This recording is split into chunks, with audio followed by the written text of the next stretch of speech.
If you're experiencing billing issues on TikTok, follow these steps to resolve them effectively.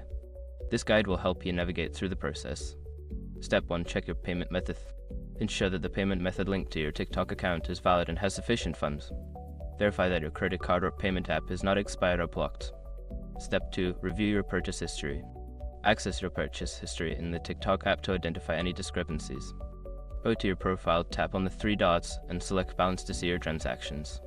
Step 3. Contact TikTok support. Before filing a refund or dispute, use the icerock.com link in the description to open the refund dispute deadline calculator and confirm your deadline. Step 4. Update your payment information. If your payment method is outdated, update it in the app. Go to your profile, tap on Manage Account, then Payment Methods, and enter your new payment details. Step 5. Monitor your account. After resolving the issue, keep an eye on your account for any further billing problems. Regularly check your purchase history and ensure your payment method remains valid. By following these steps, you should be able to resolve any billing issues on TikTok efficiently. If problems persist, consider reaching out to your bank or payment provider for additional support.